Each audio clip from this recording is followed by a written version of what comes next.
नमस्कार। अमानत अमीन प्रशिक्षण केंद्र में पुनः उपस्थित जितने स्टूडेंट हैं और हमारे वीडियो को जो देख रहे हैं उनको मैं अपनी ओर से एक बार क्रांतिकारी हार्दिक अभिनंदन करते हैं। आज एक सबसे महत्वपूर्ण विषय जो अमानत का है वो खाना पूरी। खाना पूरी क्या है, हम इसको परिभाषित पिछले वीडियो में किया कि खाना को पूरा करना, as a fill in the blanks, रिक्त स्थानों की पूर्ति करना, एज ए खाना पूरी। खाना पूरी अर्थात सर्वे कानून एक सब्जेक्ट है। खाना पूरी जो हम करते हैं सर्वे के नियम के अनुसार, सर्वे कानून के आधार पर हम किश्तवाड़ कार्य में जो मैप तैयार करते हैं उसमें खेसरा नंबर डालते हैं, खतियान फॉर्म को सर्वे रूलिंग के आधार पर भरते हैं, पर्चा तैयार करते हैं, एरिया स्लिप तैयार करते हैं। आज खाना पूरी का ही एक इम्पोर्टेंट टॉपिक सर्वे। अब सर्वे कानून की बात आती है तो पहला शब्द है सर्वे। सर्वे क्या है, सर्वे किसे कहते हैं, सर्वे शब्द क्या है? सर्वे एक अंग्रेजी शब्द, जैसा कि आप पहले से पूर्व परिचित हैं। सर्वे का अर्थ होता है जांचना, परीक्षण करना, सर्वेक्षण करना, गिनती करना। और यहां अमानत फील्ड में सर्वे की बात जहां तक आती है, खास करके सर्वे शब्द जुड़ा हुआ है लैंड सर्वे से। ऐसे सर्वे का क्षेत्र बहुत विस्तृत है। सर्वे केवल अमानत फील्ड से ही जुड़ा हुआ नहीं है, बल्कि सर्वे हर क्षेत्र से जुड़ा हुआ है। जैसे मैं एक एग्जांपल दे दूं, अगर जनगणना का काम होता तो वो भी सर्वे, तो वहां सर्वे का मतलब काउंटिंग करना, गिनती करना। लेकिन यहां हम उस सर्वे की चर्चा नहीं करेंगे, यहां लैंड सर्वे की चर्चा करेंगे। और ये लैंड सर्वे क्या है, यानी जमीन को रूपरेखा के आधार पर ईमानदारी से मापकर एक निश्चित पैमाने पर उसका अर्थपूर्ण मैप तैयार करते हैं। और मैप तैयार करने के बाद उस जमीन पर स्थित पेड़ पौधे को भी मैप पर दर्शाते हैं। मंदिर, मस्जिद, स्कूल, कॉलेज, श्मशान, मुर्द घाटी, पहाड़, झील, झरना, पक्का कुआं, कच्चा कुआं, माने जमीन पर जो भी चीज दिखाया गया हर चीज का सर्वेक्षण करना, हर चीज को देखना और उसका काउंटिंग करना और मैप में उसको दर्शाना, उसका सिंबल प्रस्तुत करना जिसका अर्थ निकल सके, जिसको आसानी से हम समझ सकें। मैप देखते समय दिखे कि नदी है, कुआं है, तालाब है, झरना है, झील है, पहाड़ है, ये हर चीज दिखना चाहिए। पक्की सड़क है, कच्ची सड़क है, रेलवे है, रेलवे लाइन है, ये हर चीज दिखता है। जंगल है, ये समुद्र है, हर चीज का सर्वे किया जाता है। अब लैंड सर्वे में अगर हर चीज का सर्वे किया गया और उसको बारीकी से मैप में दिखा देना, सर्वे का कंप्लीट रूप कहलाता है। खैर, सर्वे को आप आसानी से समझ गए होंगे कि सर्वे शब्द क्या है। अब यहां लैंड सर्वे की जहां तक बात है, सबसे पहले एक बार हम याद कर लेते हैं।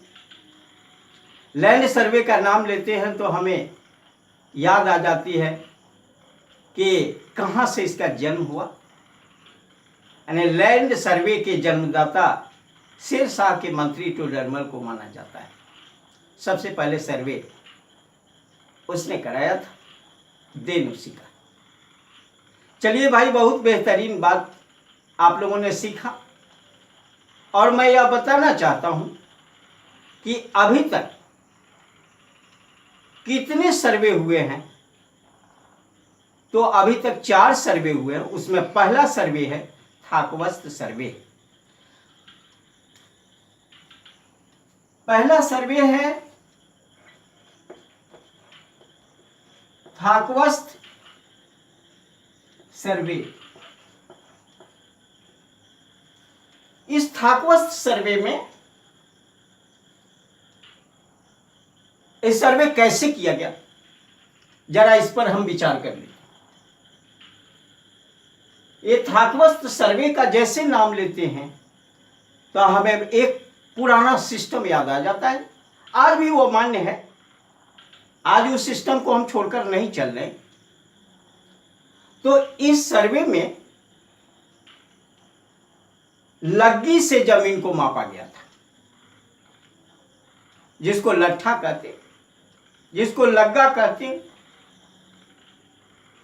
जमीन के शेफ के आधार पर इस सर्वे में लग्गी का प्रयोग किया गया और लग्गी के प्रयोग से ही यह सर्वे किया गया। इसमें दूसरा कोई औजार नहीं था। और खास करके लग्गी का तो यूज हुआ इसमें, लेकिन एक चीज बारीकी से देखना है कि कोई यंत्र नहीं था। नजरी मैप तैयार कर दिया गया, एक अनुमानित मैप तैयार किया गया।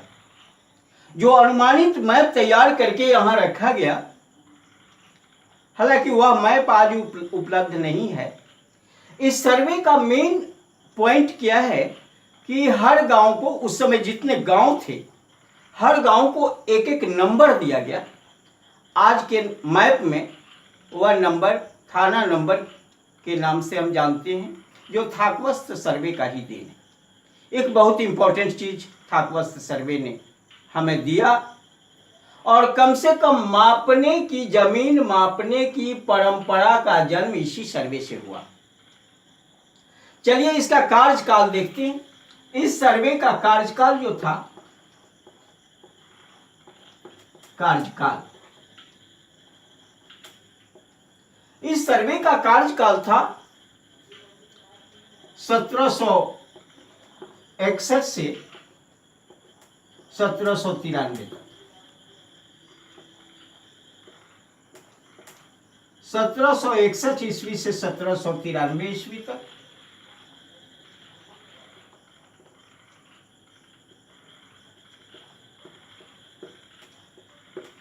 इसका कार्यकाल 1761 ईस्वी से 1793, क्योंकि जब लग्गी का प्रयोग करेंगे टाइम काफी लगेगा। ये सर्वे 32 साल तक लगभग चला, और इस सर्वे का देन है कि कम से कम हम लोगों को एक थाना नंबर, राजस्व थाना नंबर मिला। वो थाना नंबर अगर हमें याद नहीं है अपना थाना नंबर, तो हम मैप भी नहीं ले पाएंगे।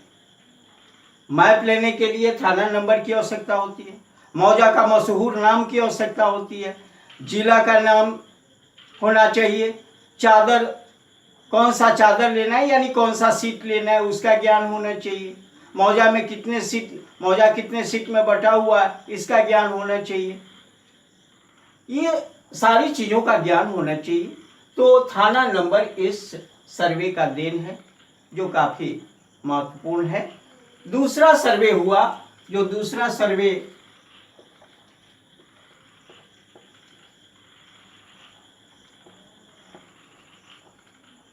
रेवेन्यू सर्वे, इस रेवेन्यू सर्वे जो है,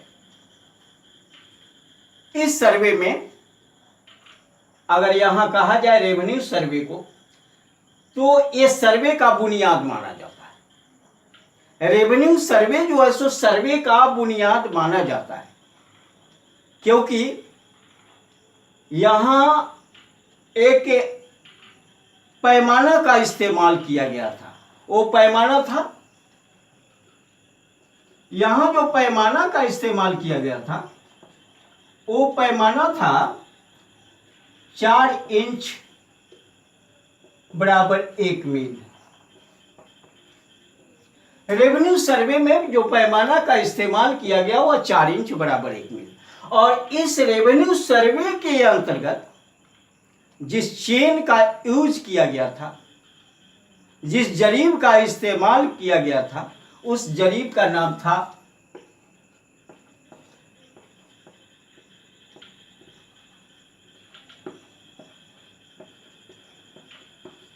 फतेहपुरी जरीब। रेवेन्यू सर्वे में सबसे पहले जरीब का इस्तेमाल किया गया, जिस जरीब को फतेहपुरी जरीब के नाम से जानते हैं। 4 इंच बराबर 1 मील के पैमाने पे इस सर्वे को किया गया, नक्शा तैयार किया गया, अर्थपूर्ण नक्शा तैयार हुआ। लेकिन इस सर्वे का मैप भी उपलब्ध नहीं है। लेकिन ये सर्वे कब से कब तक चला, ये जानना बहुत जरूरी है। 1842 ईस्वी से 1846 तक, यानी 4 साल। ये सर्वे 4 साल तक चला। रेवेन्यू सर्वे का बुनियाद है 4 इंच बराबर 1 मील के पैमाने का इस्तेमाल किया गया था। यानी कहने का मतलब कि कागज में, मैप में 4 इंच, जमीन पर 1 मील का इस्तेमाल किया गया। और इसमें फतेहपुरी सबसे इंपॉर्टेंट चीज है, जरीब में फतेहपुरी जरीब का इस्तेमाल किया गया। जो ये फतेहपुरी जरीब आपको ये 44 गज गंटरी जरीब, आज जो इस्तेमाल हो रहा है गंटरी जरीब का इस्तेमाल है, इसी का दुगना था फतेहपुरी जरीब। 44 गज का उसी का इस्तेमाल किया गया था। और तीसरा सर्वे वह हुआ सबसे महत्वपूर्ण कैडेस्ट्रल सर्वे। इस कैडेस्ट्रल सर्वे में, यह सर्वे अंग्रेजी हुकूमत में, अंग्रेजों के शासन काल में बहुत बारीकी से कराया गया था। यानी 1888 ईस्वी इसका कार्यकाल।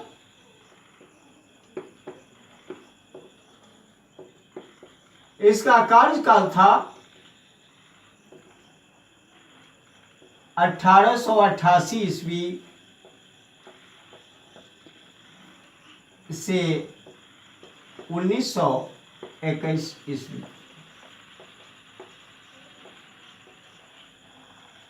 ये 1888 ईस्वी से 1921 ईस्वी तक ये कैडेस्ट्रल सर्वे कराया गया।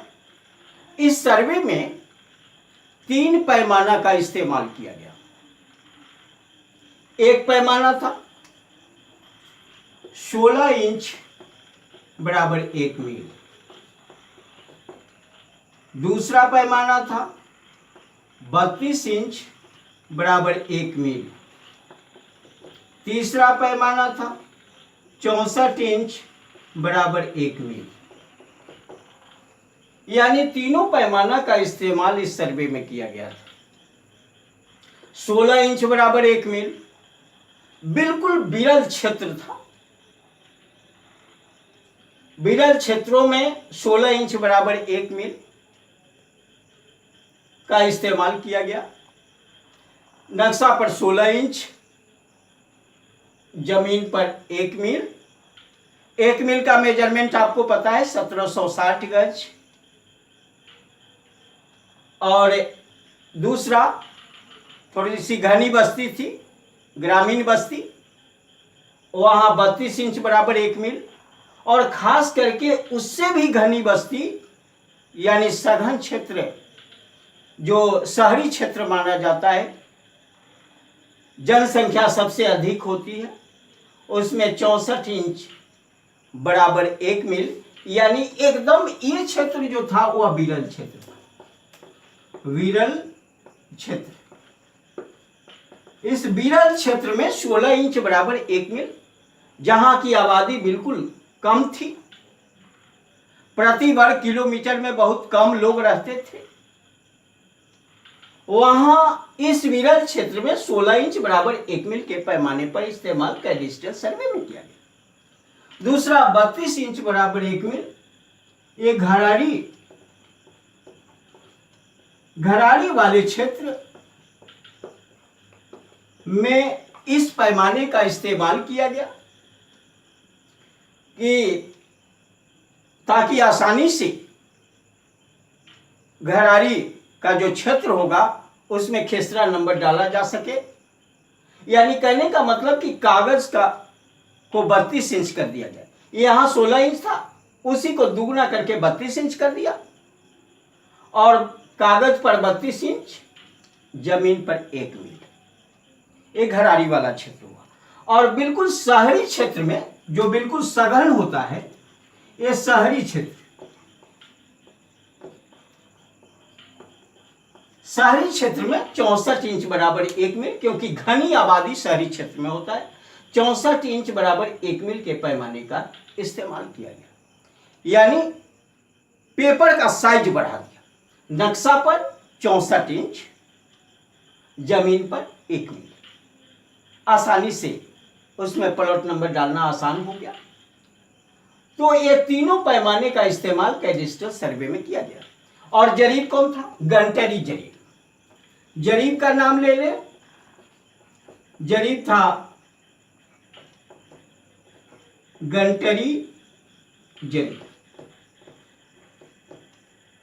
इस सर्वे में गंटरी जरीब का इस्तेमाल किया गया था। और गंटरी जरीब, इसकी लंबाई होती है, गज में ले लीजिए 22 गज। इसकी लंबाई, गंटरी जरीब की लंबाई 22 गज होती है। जो इस 5 प्रकार का जो जरीब होता है, उसमें सबसे छोटा जरीब ये गंटरी जरीब होता है। और ये गंटरी जरीब का आविष्कार गंटर नामक व्यक्ति ने किया था, जो अंग्रेज थे और बनारस में बहुत उम्दे पद पर, राजस्व लैंड डिपार्टमेंट के सबसे ऊंचे पद पर पदासीन थे। अपने नाम पर इन्होंने जरीब की फैक्ट्री खुलवाई और जरीब को बनवाया, और इन्हीं के नाम पर गंटर साहब के नाम पर ही इस जरीब का नाम पड़ा गंटर चेन, यानी गंटरी जरीब, जो सबसे छोटा है, चलाने में भी सहूलियत होती है, और कैडेस्ट्रियल सर्वे इसी जरीब से कराया गया। और लास्ट है जो चौथा आपका, वह है रिविजनल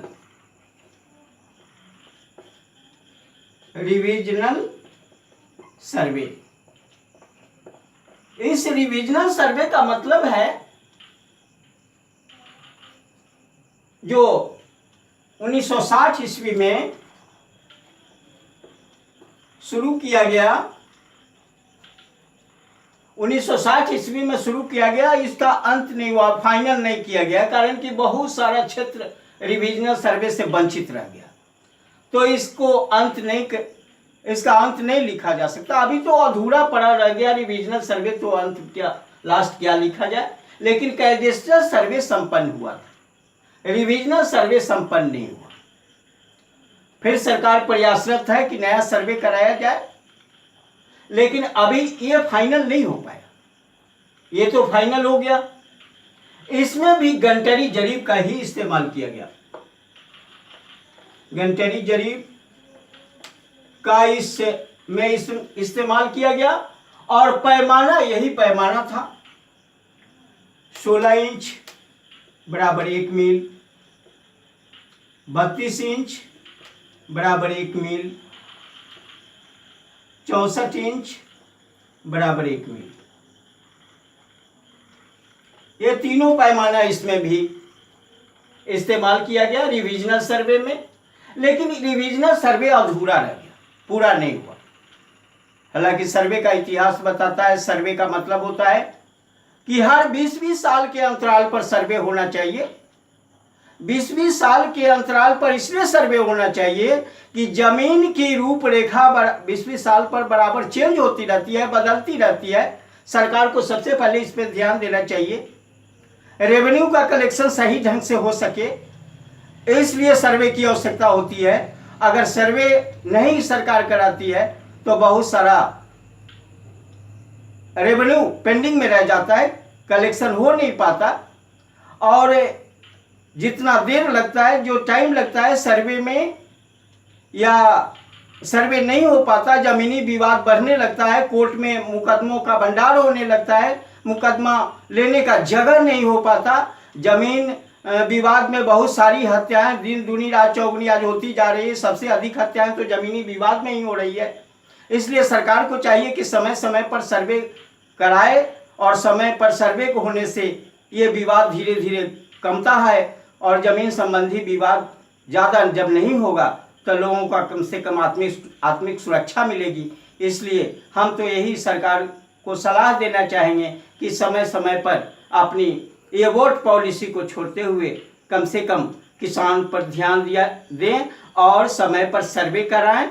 इससे बहुत सारे मुकदमा समाप्त हो जाएंगे, बहुत सारा झंझट समाप्त हो जाएगा। सबके अपने अपने अधिकार का पावर का जो पेपर होता है वो मिल जाएगा, सब अपना अपना पेपर को समझेगा। और ये सर्वे का रहा इतिहास, और सर्वे कितने हुए, 4 प्रकार के सर्वे हुए, चारों का हमने जिक्र किया। ये पहला थाकवस्त सर्वे, दूसरा रेवेन्यू सर्वे, तीसरा कैडेस्ट्रल सर्वे और चौथा रिविजनल सर्वे। अब ये सरकार फिर सर्वे पर ध्यान दे रही है, सर्वे पुनः कराया जाना है, और सर्वे के बाद चकबंदी का कार्यक्रम होगा।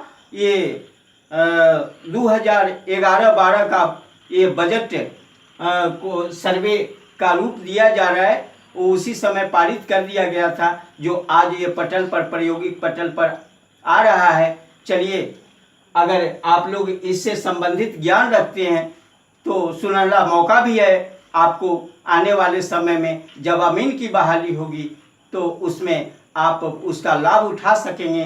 कारण कि ये अमीन का पद अपने आप में काफ़ी महत्वपूर्ण पद होता है। इस पद का आप भी लाभ लें, सब लोगों को लाभ लेना है, और लाभ लेने के लिए इन सारी चीज़ों का ज्ञान होना चाहिए। अगर डिटेल्स ज्ञान आपको लेना है, ईमानदारी पूर्वक ज्ञान लेना है, अनुभव लेना है, जमीन के एक एक चीज़ को जानना है, अपने अधिकार को जानना है, अपने कर्तव्य को जानना है, तो हमारे अमानत अमीन प्रशिक्षण केंद्र बैरिया गोलंबर मुजफ्फरपुर बिहार, मोबाइल नंबर वो जो दिया हुआ है 8292427627, शशि भूषण कुमार, यहाँ आप प्रेजेंट होकर इस इंस्टीट्यूट में बेहतरीन ज्ञान ले सकते हैं। दूसरी चीज़ है कि आपके पास अगर टाइम नहीं है तो मैं इसका कैसेट प्रोवाइड करता हूँ, CD प्रोवाइड कर रहा हूँ। आप CD के माध्यम से भी विशेष एक्सपीरियंस ले सकते हैं। उसमें बहुत सारे प्रैक्टिकल बातों की चर्चा हमने की, बहुत सारे सिद्धांतिक बातों की चर्चा की।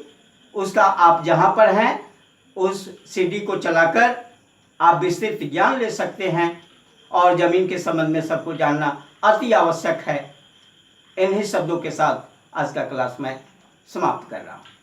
धन्यवाद।